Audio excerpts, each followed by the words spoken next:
পাঁপড় ভাজা হচ্ছে? হ্যাঁ, ডালের সঙ্গে পাঁপড় ভাজা আজকে? ও, সকালবেলা তো ওদের আলু ভেজে দিলাম, আর আমাদের সকলের জন্য পাঁপড় ভাজা। আর এমনি কি রান্না হয়েছে চলো বন্ধু তোমাদের দেখাই।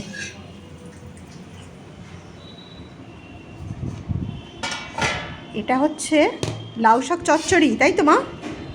ওই ডালের বড়া দিয়ে করা হয়েছে লাউ শাক চচ্চড়ি। আর এখানে আছে টমেটো দিয়ে মুসুর ডাল। এই ডালটা খেতে খুব ভালো লাগে টমেটো দিয়ে। আর আছে শাশুড়ি মায়ের জন্য মাছের ঝাল। আর আমাদের আছে ডিমের কারি, কষা কষা একদম ডিমের কারি।